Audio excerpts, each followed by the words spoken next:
Welcome, everyone. I'm Philip Swicegood. Now, you may know me from 13 WMAZ's Talk of the Town, but today I am here to talk about one of my favorite local nonprofits, and that is Jay's Hope.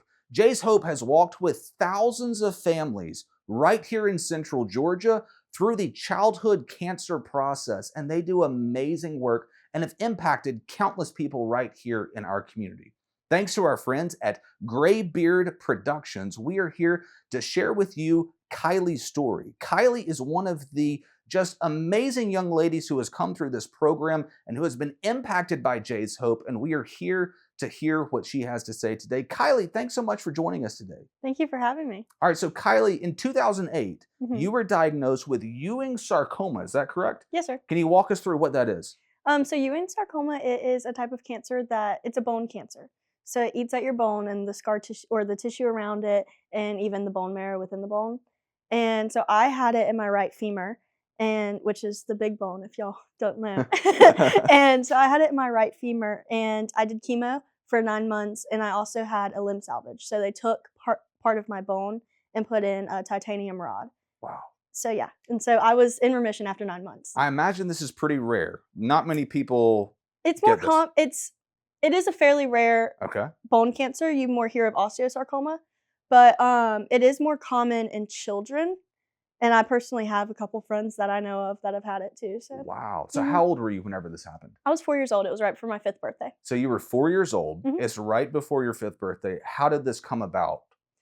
So I was playing rec soccer as kids do, and I was having a lot of pain in my leg, and it was like running was causing it, and then it turned into all the time. So we at first thought it was just growing pains, and then I went to the doctor, and they were like, "No, you're fine, and it's just growing pains. It's normal." And then it ended up getting a lot worse, and so we went to go see a specialist, and they diagnosed me with Ewing sarcoma.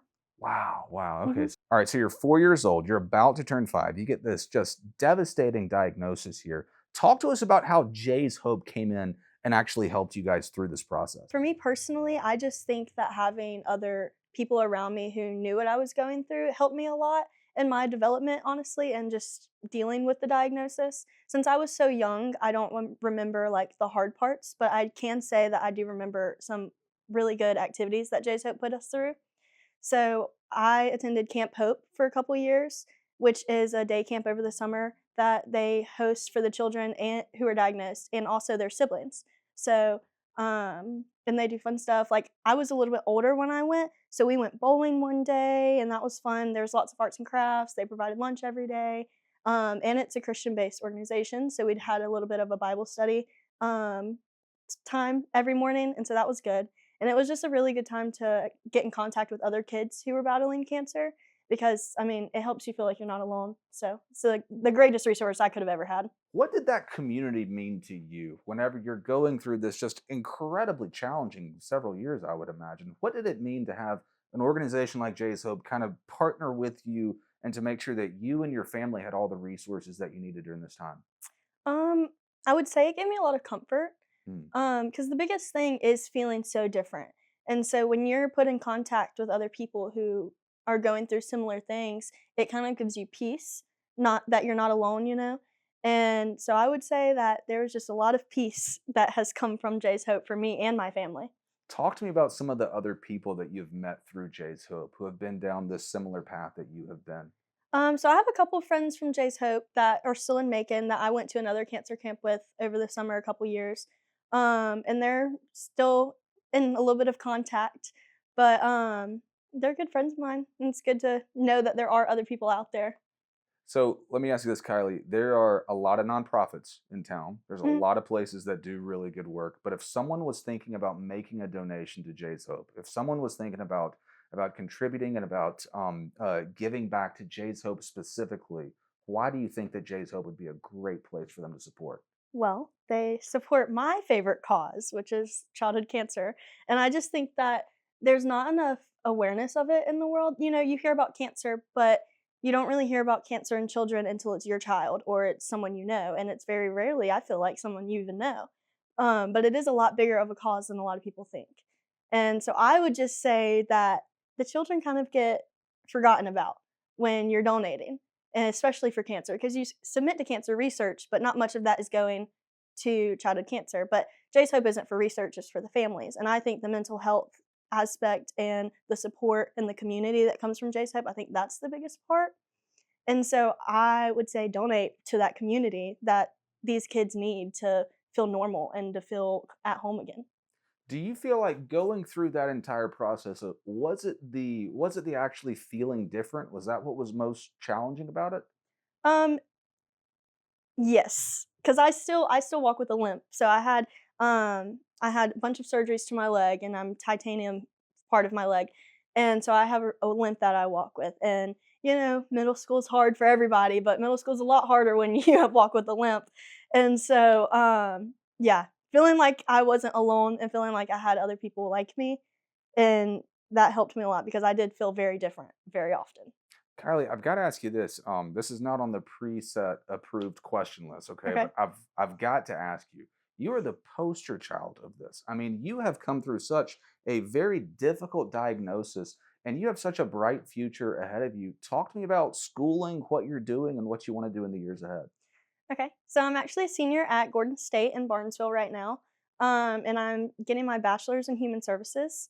And so actually right now I'm interning with Jay's Hope this semester. Fantastic. And so I get to work with the cause that I'm so greatly thankful for. Hmm. And so my plan is to get that bachelor's degree and then eventually go on to get my master's degree in social work. And I would love to work with Jay's Hope one day. We'll see.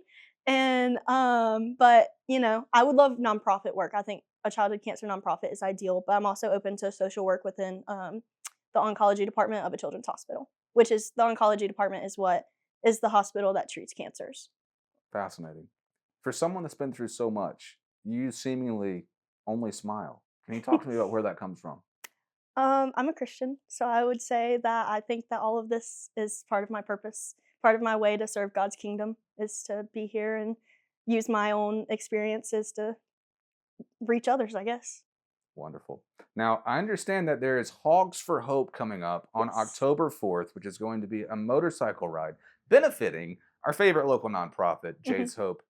Is someone going to see you on a motorcycle? Are we going to see you there? I will be there. You'll I be don't know if there? you'll see me on a motorcycle. What would you say to someone who's considering coming out on October 4th for Hogs for Hope? I would say come on out. Even if you don't have a motorcycle and that's not usually your scene, I think it's a great way to meet other people and who are wanting to support this cause. And there's also going to be a silent auction.